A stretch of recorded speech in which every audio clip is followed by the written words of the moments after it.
And I look back and I think, I wasted so many years on like worry and trying to fit in and telling myself I wasn't good enough. And now I see all of these amazing, let's call them the younger generation out there just doing it, trying it. Who cares if they fail? Talking about it in public and the lessons learned. What is going on, Summit Chasers? And welcome to yet another episode of the Summit Chasers podcast. We're just keeping them coming. And I'm thrilled to welcome Celeste Berke to the podcast. She is so much fun. She's incredibly authentic and unapologetic. We really dive into what it takes and what it really looks like to start your own business, especially as a solopreneur. The negativity that we battle, the people who say we can't do the things we want to do and ask, when are you going to get a real job? And the limits that we put on ourselves, which is probably really most of the time what holds us back. And sometimes all it takes is 30 seconds of insane courage. So sit back, get your notebooks out, sip on your coffee, maybe a slice of banana bread, and enjoy the show. Like you're so authentic and you're very good at what you do. I appreciate that. I can tell you a little bit of what it stems from. Please. Being in a so I wore a suit ever since I was like 27 years old. And when you're in corporate, a lot of times you're putting a mask on, and I can count on probably my hands and feet, maybe more, double the number of times I was told, we need you to do this. We need you to be a cheerleader. Act this way. Don't say that. Why do you ask so many questions? And it kept stifling who I was. And I really went through, and I think a lot of, sadly, women, but individuals can relate to when you climb the corporate ladder and you're in a very buttoned up conservative role, your true self has a hard time coming out. And unfortunately that spills over into other areas of your life. And it is really interesting because I went on this dating spree when I was 34, 35. I went on 62 first dates in 1 year. And I feel like I was verbally vomiting all over everybody because I was really trying to find myself and have this voice outside of corporate where I was buttoned up and polished and towing the corporate line and saying the right things, and my speech changed, and realizing I didn't know who the heck I was. What was this? Is it okay to be awkward? Is it okay to like stumble on your words and all of that? So it was this peaks and valley of finding myself and realizing in order to be a sales influencer, to be a sales trainer, to be a leader, people want to be able to relate to you. And most of the people I talk to, the intro into an organization is an individual contributor. And they are often feeling all of those things. So if I can help break down that barrier of it's okay to be quirky and unique and yourself and flub up and make fun of it, then that's okay. It feels more real and authentic. And I often get a little slap on the wrist from my mentor who is on my coaching calls of like, let's drop the corporate act, right? People just want to see you show up to a discovery call like, hey, what's going on? Not, well, on this call today, the agenda is. So yes, we are in that same boat of showing up as real and authentic. Because let's face it, the majority of people that we work with, customers, aren't the outliers. They are true human beings that all have flaws. And, you know, prior to this, my hair was in a bun and messy face, no makeup. They're just real humans. Mm-hmm. So since going on this journey of self-discovery, if that's what you want to call it, that's what I'm calling it, based on what you just said. But what has it changed for you? Like, has it changed your perspective? Has it changed like your perceived purpose? Like what has it done for you? Definitely the perspective. I lived like many in this place of the negative self-talk for years and years and years of, I can't do this. I'm not good enough. I don't have enough experience. That record played over for many years. I'll be 45 in 2024. And I look back and I think, I wasted so many years on like worry and trying to fit in and telling myself I wasn't good enough. And now I see all of these amazing, let's call them the younger generation out there just doing it, trying it. Who cares if they fail? Talking about it in public and the lessons learned. So it's changed my perspective. I just texted with someone this morning who we're potentially going to be working on a project together. And she's like, this is our year, right? Like literally the sky is the limit. And it's taken me 15-ish years to have that shift in perspective of you truly can get any education out there on the interwebs.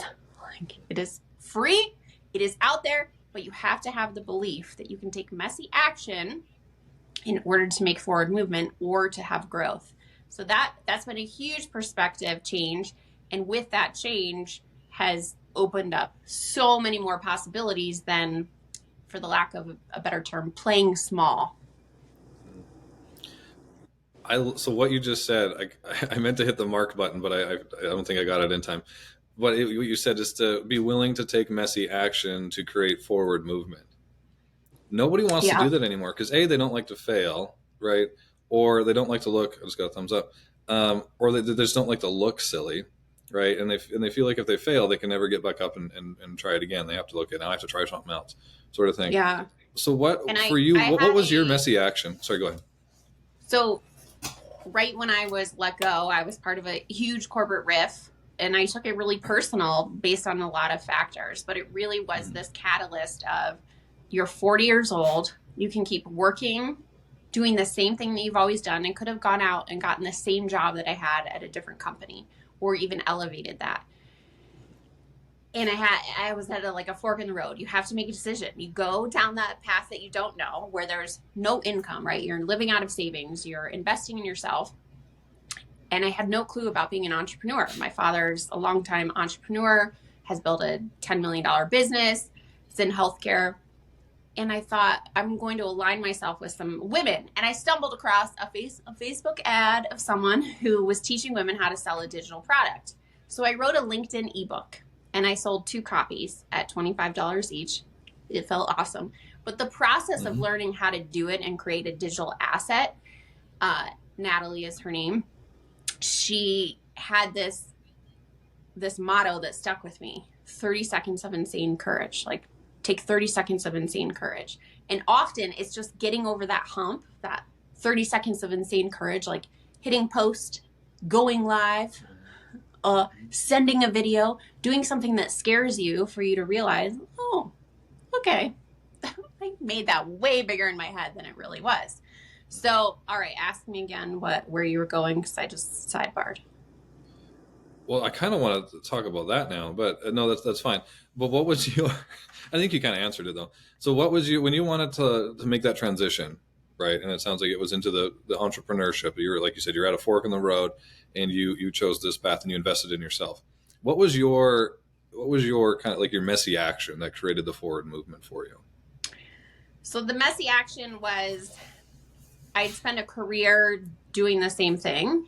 And the messy action was taking the severance money they gave me and reinvesting in myself. I had no clue about building an email list. Like, it was unheard of in my past industry. You didn't do that. Big brands did that, not individual people.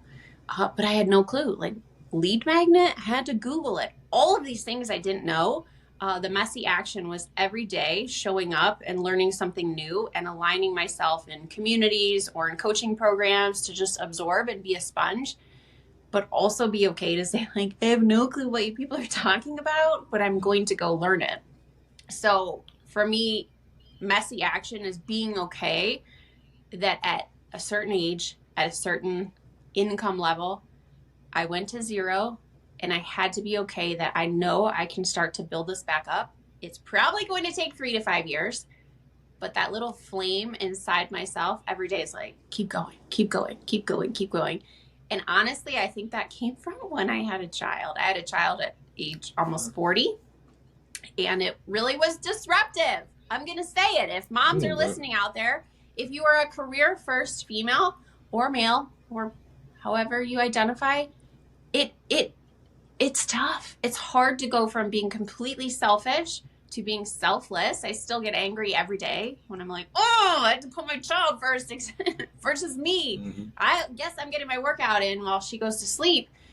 But it's this place that forced you to, like, you can't give up, right? A kid needs you every single day. Meals, changing the diapers, the bedtime routine. So I believe that corporate riff and having an 11-month-old, it was like, I have no option but to keep going forward because someone is depending on me. So there is no giving up. Like there's no other option. Yeah, it's actually kind of a good. I don't want to say good, but it was the mix you needed. It almost sounded like I you think put it yourself was yes. For a yeah, like lot you of can't us, fail. no. For a lot of us, it is that mix. And I was very fortunate. This is a PSA to all of you out there who are 21 years old. At age 21, I graduated from college. I got my first job. It was $10.50 an hour. I was so excited to have that paycheck. And my dad said, you do put away 3%. Whatever they match, you put it away. And whenever you get a raise, you add it and you add it. And I took that to him. You don't buy what you can't afford unless it's, a roof, catastrophe, etc. Yeah. And I started saving and putting away. And so I realized I was saving for a rainy day fund of if the bleep hits the fan, do I have a nest egg?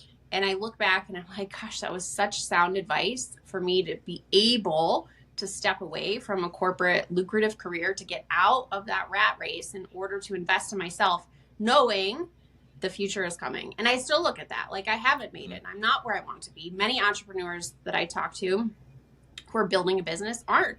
You're borrowing, you're living out of savings, you're combining, you and your spouse are cutting down to the bare minimum. And it's because of this future that you can see, and you keep getting reinforcement from others knowing it's out there, it's out there, it's out there. Yeah. And the tough part is the unknown. Like you could succeed far greater than what you think like for what you currently can see, or I mean, it might not. You could do everything right, and it might not work out. But it's almost that unknown. Like that's almost the rush for me. Like I can't speak for anybody else, but that's the rush for me. Like I don't know what the outcome is, but I'm going to do everything I can to increase the odds that I'm going to get the outcome that I want. Like it's exciting. Like it's all on you. It is, and it's tough, and I believe for the first time in my life, it has forced me to also finally deal with some of the negative self-talk, the low self-esteem and confidence issues, all the things you can mask behind when you have an income coming in. You go to work every day, right? You're able to put on this face. Every day I'm like, oh, I didn't get any leads today. Like nobody's talking with me. Oh, that's me. That's me. It's because I didn't put in the reps, right? I didn't prospect. I spent time with my family instead. Like that consequence is on you as the entrepreneur, and it's staring you right in the face. And I will say, if I had to do this by myself, when I started out, it was a really lonely path, and I'm not sure I would have continued if I didn't build a community of people I could tap into and give to, but then also withdraw when you need it, because you can't do this in a silo. You will go insane with the crazy thoughts every day, judging yourself against other people. But building that community, reaching out, having other entrepreneurs like yourself who will say like, yes, this is tough. These are the peaks. Hey, this is what I see in you. I had an idea. Have you met this person? And you giving that back allows you to not go crazy with with the thoughts of, oh, another month at zero. Yet another month at zero. Another month at zero. Well, and it's interesting because you get to create your village. Like I said, it takes a village sort of thing to raise, kids and that kind of stuff. If you're an entrepreneur, like you're creating your village, you're creating your network, you're creating the people that you choose to invest in. You're choosing the people that you choose to, give back to you, right? To reach out to and ask for help. So it's everything. That was been the biggest thing for me. I think when I started doing this entrepreneur thing is realizing that everything that we do, you're trading it for something. Like you don't just get something without having to trade something else. Like you alluded to, you wanted to spend time with your family. That meant that maybe there's a few less prospects in your pipeline. So you had to, like, that's a trade. Time with your family for the possibility of getting, a prospect and a sale, right? You trade, I got to go, I want to go on vacation. Like you're not just trading, PTO anymore, right? And money that you've saved, you're trading the prospect for future success, right? So you're trading everything all the time, and that's been such a And it's interesting because we went away in November and are going away again in February with family this time. And I will say, I did not enjoy our time away in November. Here we are in Mexico, tropical destination, and I had anxiety the whole time.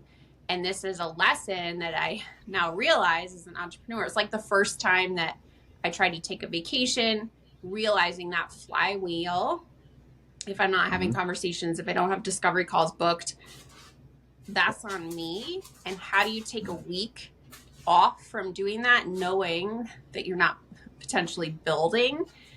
So it did not sit well with me. I'm not sure my husband enjoyed the vacation because the whole time I'm just like, I'm so stressed out. This is giving me so much anxiety. Well, and that's like, not a great headspace to be in either. And he and I chatted yesterday. I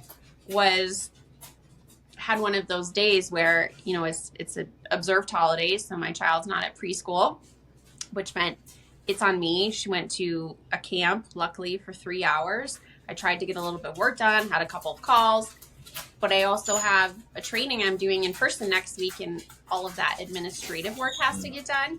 And he comes, we went and picked him up. He came home from his job and then went immediately down to exercise. And I'm just looking at him like, ugh, I have hours upon hours of work to do. And he's like, this is the life of an entrepreneur. You have to choose when the off button goes. And that's a balance as well of, if you are in corporate and doing something on the side, if you want to go out on your own, you have to know that those first couple of years, inevitably, you're going to have to sacrifice. Now, that doesn't mean you can't sit with your partner or your family and, carve out a few hours here and there, but it typically means 7 days a week you're doing something to work in or on your business. Yeah. Absolutely. And to your point, like I love the analogy, like the flywheel, because it's when you build that momentum and you go on vacation or something happens where things aren't flowing for a day or two. You're not just losing a day or two, you're losing momentum for the next week, potentially. So just all these things you have to take into consideration, like the trades you have to make are a little bit lopsided at the beginning, especially if you're not at the point where you have a team that can keep things moving.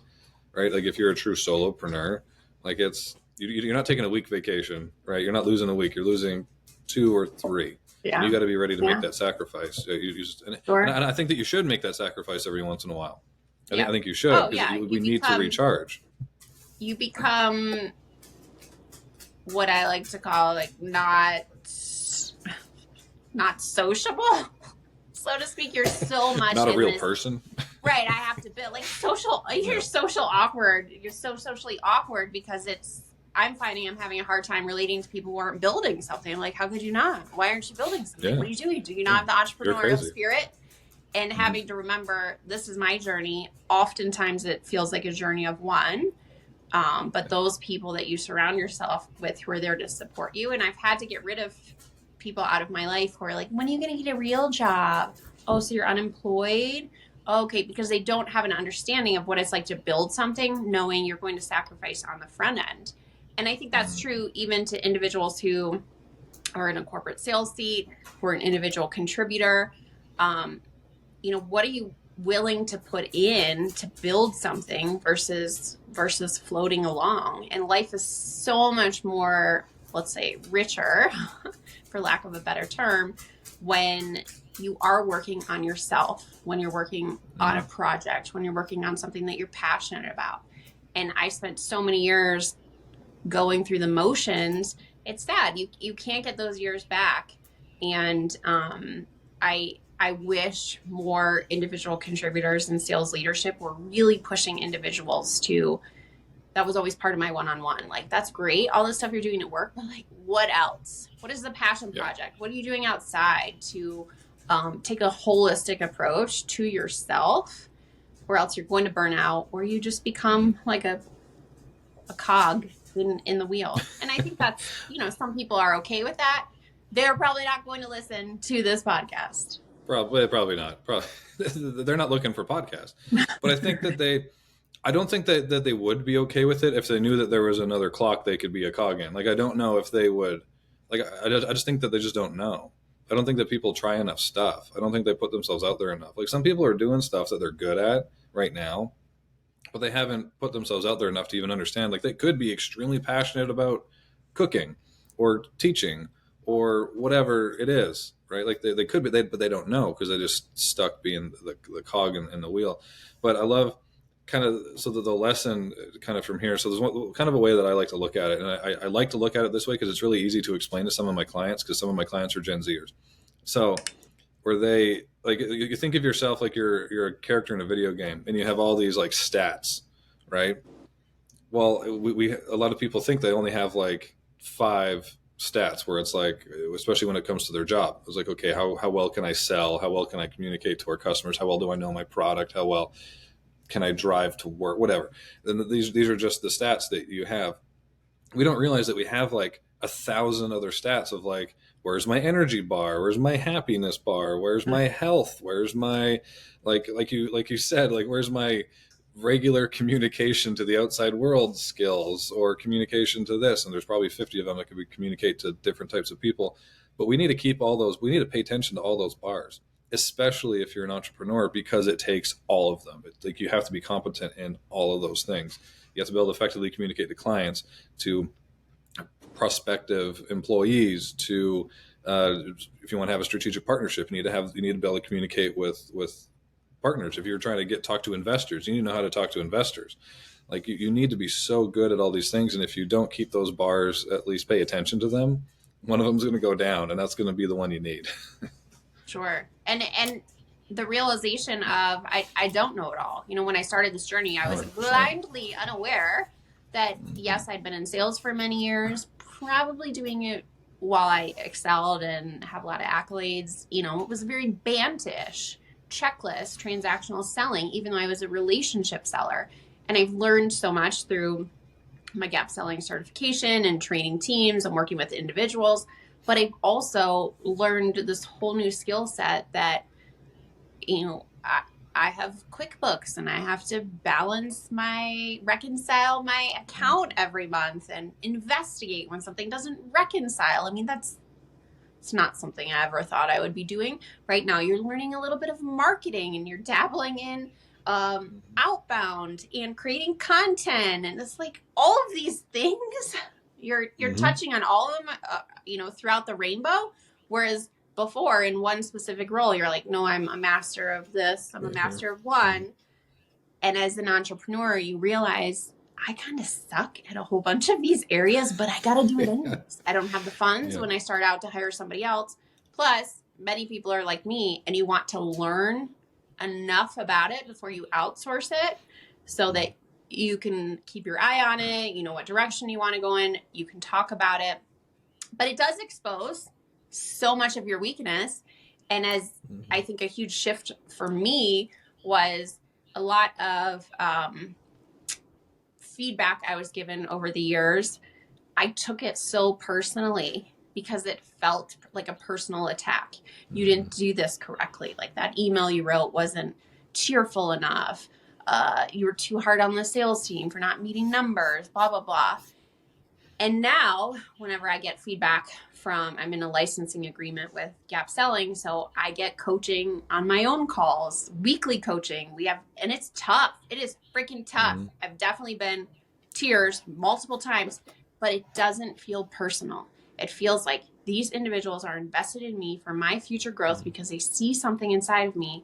They see an opportunity. They see an area that still needs to be developed. And that is the difference between getting like constructive coaching and feedback from someone who has your back versus being in a place where someone fears you may take their job. So the criticism is like always negative. Well, I think this is for me anyways, and it sounds like it was a little bit for you too, is like the realization that it's okay to be shitty. Just go be shitty at stuff. Again, it's fine, because if you do, but you have to be shitty before you can be really good.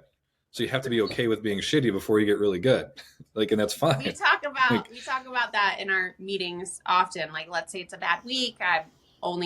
Maybe I haven't booked any sales call. Maybe it's a week where I have 2 or 3. And sales calls are really freaking tough to get at the VP and CRO level, right? It's constant being in their face, like letting them see who you are. We take this lighthouse approach, which is let's become a beacon. We're going to put out a lot of content so people can see who we are, that we're real humans. We're not trying to sell them something. But I'll also get the feedback of, Celeste, there's people out there doing a real shitty job still booking sales appointments. And I'm like, okay, I don't have to be perfect at it. Like, I can book discovery calls, even if the approach is a little bit cringy and I should have rethought that.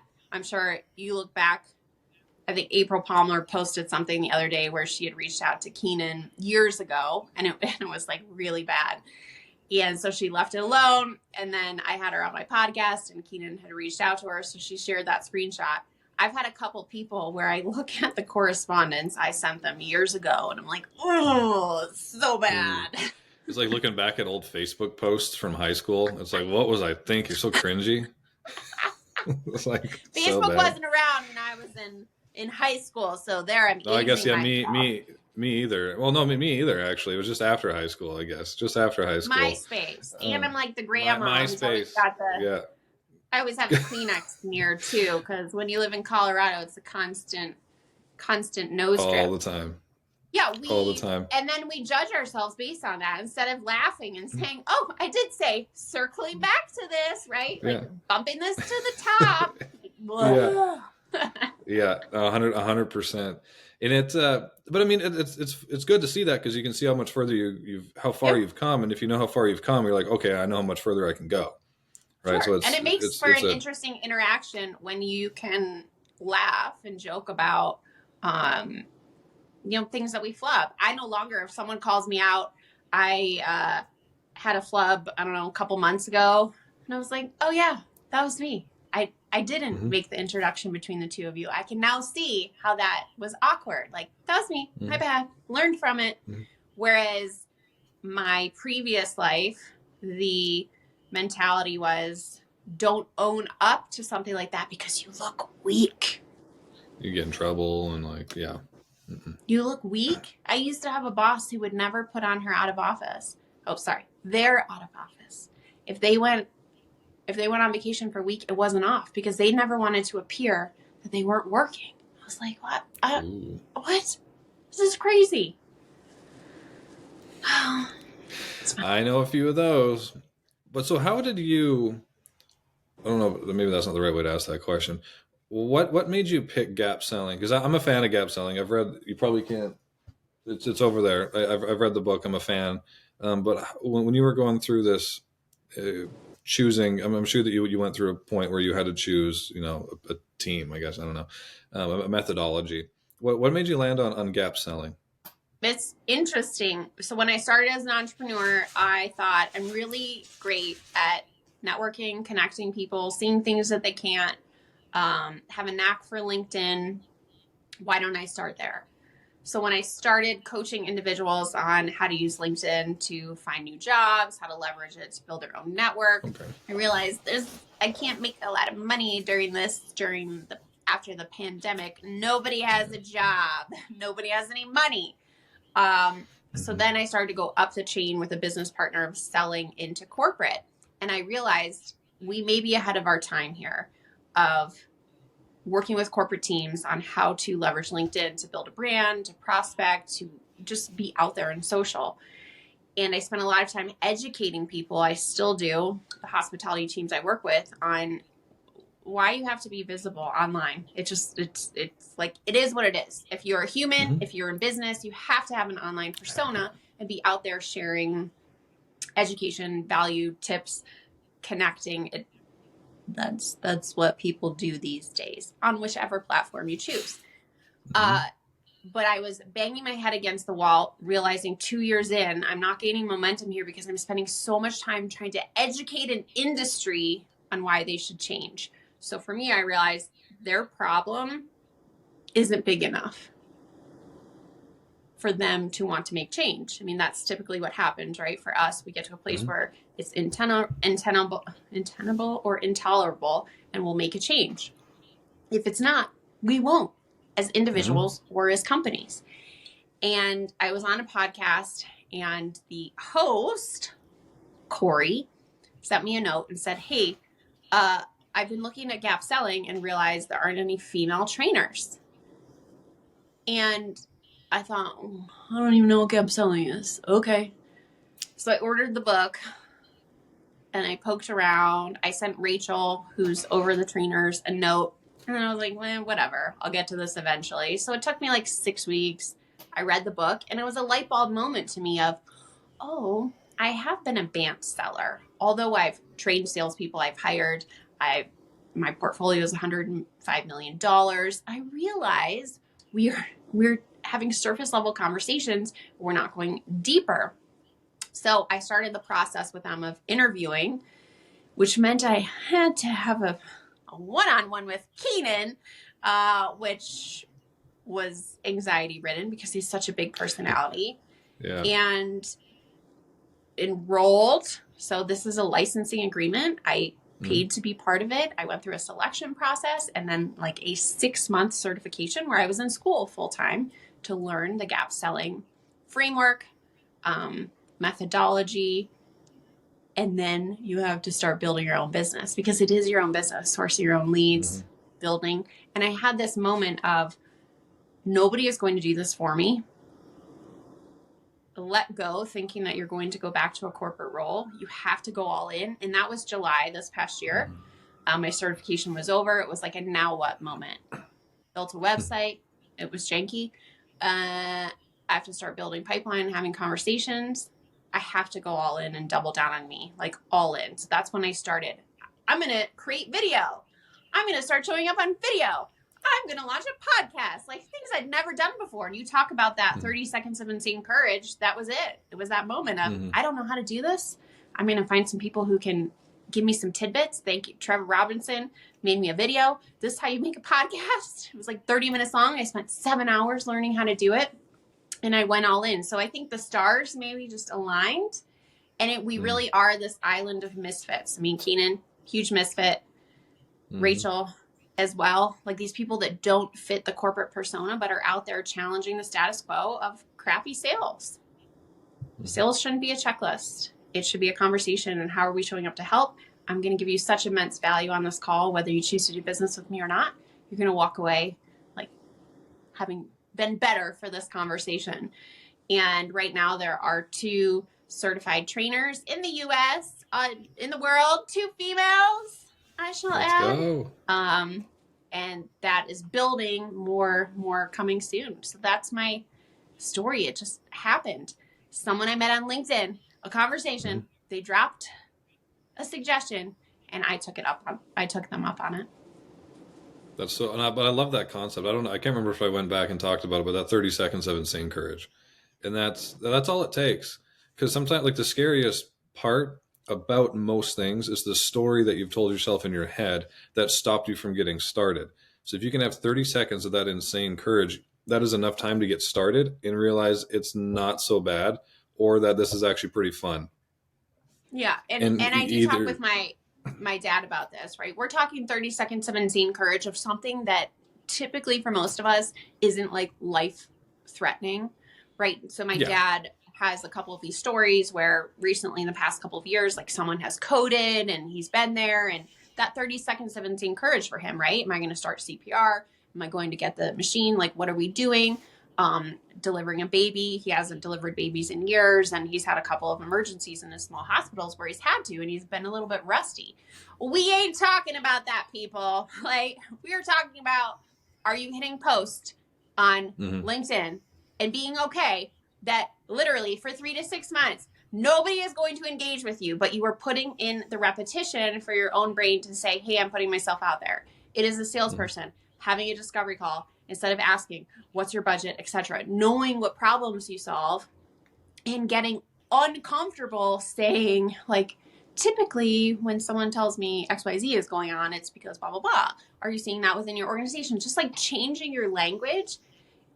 And people get really fearful of change because it's just fear. We don't know what that other consequences. Like you're not going to die from asking a question on a discovery call or posting something on social media or going on someone's podcast. It's just the stories that we've told ourselves that it equates to like death or some alternative. Or embarrassment or something just before that. Nobody is going to remember. because we are No. so, unfortunately, we're so wrapped up in this social media first world that if we're not connected and absorbing content, like I don't remember something that someone posted 5 days ago, like let it go. That Brittany Peach who went on and told her whole story, like in a couple more days from now, everybody will move on from it, right? No. 5 seconds of fame and glory. You have to keep putting yourself out there and doing these things that we deem difficult if your desired goal is to have massive growth. Yeah. There was, I think it was Alex Ramosi that he said something, he posted something a while ago that really resonated kind of with me in this kind of category. And it was like he thinks about death a lot. This got really morbid, so everybody just stick with me. Is when you're gone, no one's going to remember you after like one generation, and like no one's going to remember you. And then he posted something, and he said it was like 6 months after the Queen of England died, and he's like, I bet this is the first time he thought of her in 6 months, and it's true. Like she was the queen of, like she like I'm Canadian. She was on my money, like, Right. and she died, and I didn't even think about her for 6 months ago. So why would you let, thinking of it that way, why would you let, somebody not liking a post or being scared that you might get embarrassed or somebody will thumbs down you on YouTube or whatever it is, stop you from doing something? Like just go do it. No one cares. And I think some of that probably comes from, there's some really rude people out there. Very Instagram rude. Is a perfect example of that. Just, how rude and people can be in their comments and how they can tear people down. It's really disgusting to read a lot of that, especially towards women who are putting themselves out there. It's like, what are you doing? You ain't making video and putting yourself out there. Like, yeah, why they're not doing anything. Someone's yum.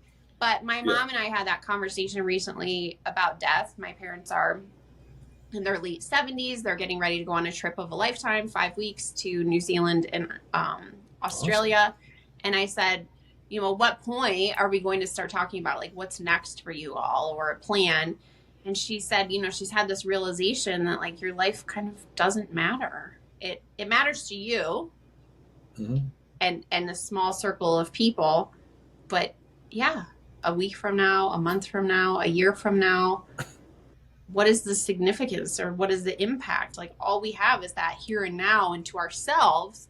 And I took that as reinforcement because when people ask me, well, what are you trying to do? Where does this drive come from? It's like, it comes from me showing me I can do it. That's it. Not to like show my husband or even my daughter. It's to show me and this record every day of like, you can't. Yes, I can. You can't. Yes, I can. Every day to prove to myself I can do hard things. And even if I fail, I will have learned something from it. Yeah. And if you're somebody who wants to like achieve these great things, like, and that's one thing, like I'm kind of I have big goals and you have big goals. And like a lot of us want to, like, we would prefer to be remembered. But if you're not really clear on how you want to remember, like, what do you want to leave behind? Like what problem are you trying to solve? What's your mission? What do you feel like your purpose is?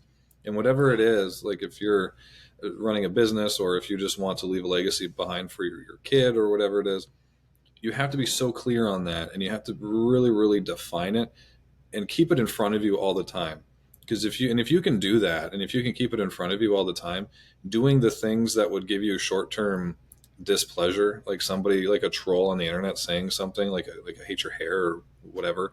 Like I remember somebody said something to me the other day on one of my posts. They said, like, no one thinks you're I can't remember what I said. I didn't even say anything like this in the video, but somebody commented, was like, no one thinks you're the smartest person in the room. And then I just commented back. I was like, yes, because I'm in really badass rooms. I would hope not. Like, right? It's like, I don't like, but like, why would you, if you're really clear, like and that's one thing I've worked on this, I'll say this year, it's only been 5 days in this year, but this past year I've really focused on is being really, really clear on what I want to accomplish or what I feel like the culmination of me is meant to do. And I feel like I'm really clear on that. Because I'm really clear on that, I don't give a shit what anybody says. I have to put myself out there in order to accomplish this. It's like, I don't care. And I'm not saying that's the solve to the problem, but I'm saying it's a lot more that 30 seconds of being extremely, courageous is a lot easier, and it's more abundant when you are really clear on what you want. Because then you can think about it. You can bring yourself back to that place, right? Of what either, whether it's something you're trying to avoid or something you're trying to accomplish. If you're really clear on that 30 seconds of being extremely courageous, it's a lot more accessible. It's like, it's right there. It's like, okay, I need that right now. I'm going to use that. Yeah.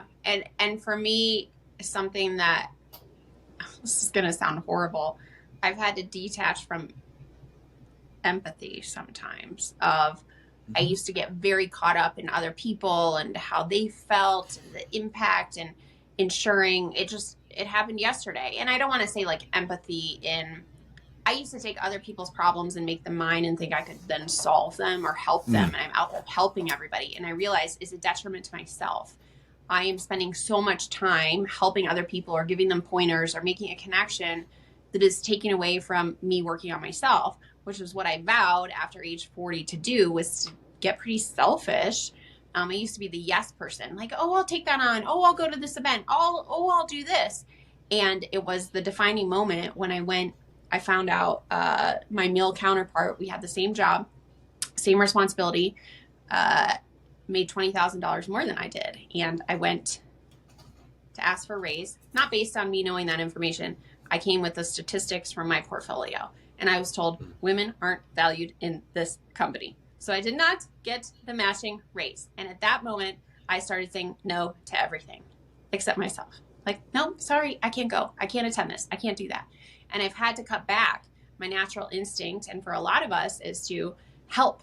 Let me help you. Let me do this for you. Because if we're doing that for others, we don't have to focus on the shit that's really hard. Yeah. It's just doing it for ourselves. And I did this yesterday on LinkedIn. Someone announced they got a new job. And I was like, oh my gosh, I used to be in that space. Totally happy to connect you. And I started going down the path of pulling the LinkedIn profiles of the people. And I was like, whoa, stop. This person can send me a message. I offered it. They can send me a message in my inbox. Until that message comes in my inbox of them saying, hey, I would love those recommendations or connections. Like, don't do it for them.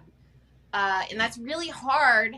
And I don't want to say it's like a lack of empathy, but it's a lack of putting everybody else first besides yourself. You're never going to get to your goals if you don't have a little bit of those guardrails up and that like selfish behavior. And I would say most entrepreneurs, while yes, you can have empathy for others, you got to take the selfish road at times. 100%. Well, and it's just as important knowing what to subtract as knowing what to add. Right. And a lot of times that's what it is. Like, you can't, like, by you doing that, you're admitting that that's worth more of your time and your energy than going out and prospecting for yourself, which then puts food on your table. And if you do all these things, if you're selfish right now, you can build up enough, whether it's, money and your team's big enough, then you can go be a philanthropist if you want at that point. Right. But you have to have this base of yourself, of you. Like, you are the base. You have to build that up first before you can throw into everybody else. Like, I mean, if you've traveled with your kid. I said no to someone recently. I actually scheduled a meeting with them. They're here locally. They're setting up a whole entrepreneurial something another, blah, blah, blah. And I started to go down the path of like, yeah, we'll have a call. Sure, I'll get involved in this event. And then I was like, wait a second. This isn't your target market. Like, what are you doing? Stop putting things on your calendar. Like, right now, you have to stay hyper-focused because, yes, as you're in build mode and you're trying to build that pipeline, Chris Caldwell, I think, said this to me, like, if it's not a hell yes, it is a hell no. So that I've been saying that to myself. You don't have to say yes to everybody, right? Every opportunity that comes isn't a fit. You have to pick and choose because of that time, especially like this week, I'm delivering our training on Thursday. That's basically one day out of the office. Next week, I travel Monday, back Wednesday night. That's 3 full days of I'm not prosthetic. I think my husband last night was like, well, can't you do some of this work last night? I'm like, bro, I'm not sending these people messages like outside of business hours. That looks stupid. So I got to work right now. So it is. And that's tough when your nature is like, but I want to help people. I want to help people. And then you realize like, shit, I didn't bring in any money because I'm out here helping everybody else. Yeah. And you can like that. If that's your goal, you can, but it can't be your goal right now. Like that's down the road. No, set yourself up first, and then. But I love that point though, because a lot of people. I mean, I'm guilty of that too. I used to fill out my previous firm that I had, consulting firm I had. I was the same way. I filled up my calendar with like hey, how can I help you without, Yeah.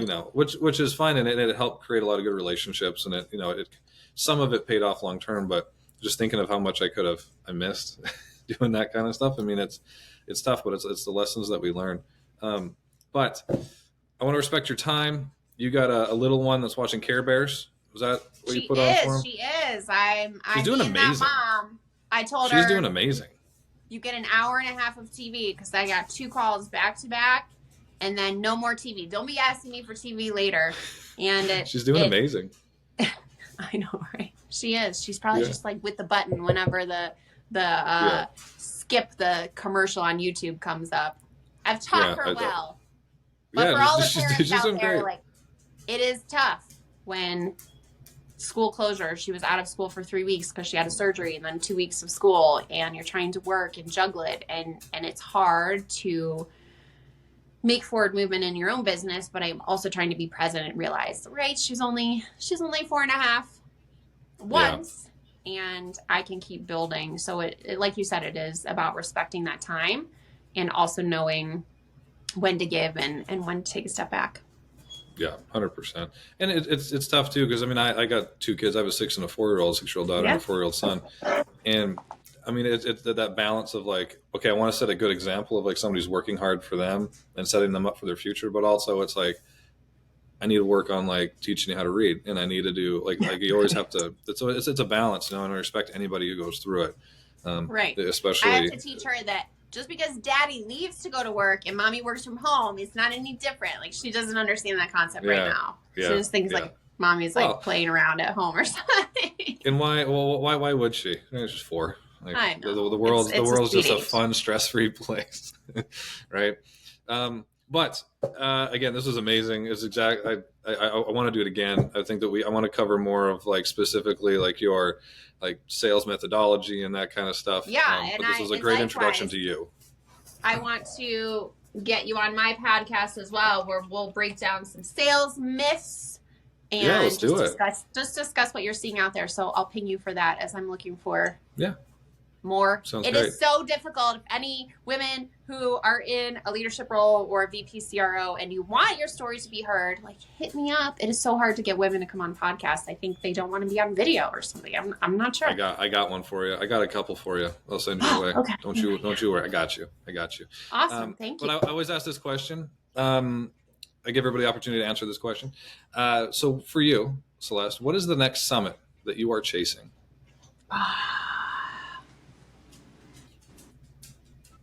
The next summit I'm chasing is a legitimate SKO opportunity. Opportunity. Sales kickoff. Everybody doesn't know sales kickoff. Okay, what's your target? Like, what's your target? Like your preferred, like psychography demographic. What's your preferred industry? Anything? I don't have a preferred industry, really. Okay. I have a couple of topics. One is this whole imposter syndrome. So it would be awesome if it was like an association of women or women in leadership who are coming together. That is a perfect, I think, segue. But where we talk about killing your imposter syndrome, and I share a lot of photos that others can resonate of horrible haircuts from 8th grade and how we can kill that inner imposter syndrome to catapult us forward, because honestly, that's what holds many of us back. Oh, big time. Huge. Like, we put shackles on ourselves immediately sometimes. Like, we're just like, somebody said I'm never going to be good at this, so now, okay, I guess not. And then you just, it's really interesting what sticks with us over time. And that is a topic, imposter syndrome, or let's just stop saying that word, is a good topic that we could have a whole segment on. Trust me. Perfect. But we'll save that. We'll save that for your show. But all right, take 30 seconds, plug everything. Plug where can people find you, all that kind of stuff. Yes, you can find me on LinkedIn, Celeste Berke Nicely. Nicely is with a K. Celeste Gap Selling is my website. I also have a podcast, The Sales Edge, and 13 subscribers on YouTube. I do a fun little skit called Panic at the Disco, where I listen to a caller and I answer their sales discovery emergency. Lots of video out there, but honestly, if you want to challenge how your sales team is selling today, specifically around discovery and learning how to become a problem solver and look for problems during discovery to elevate that and become a change maker, hit me up. We can talk all things gap selling and taking a problem-centric approach to selling. Thank you for watching this episode of the Summit Chasers podcast. I really hope that you enjoyed, you were inspired, you learned something that you can use to go and chase whatever your next summit may be. Be sure to like and comment your takeaways from the episode below. Also, follow us on all social media platforms under Summit Chasers Network. And if you're watching this on YouTube, be sure to turn on your notifications so you can be notified when we drop new content like how-to videos, business best practices, motivation, and personal development strategies. And until next time, keep chasing your summit. I'll see you on the next one.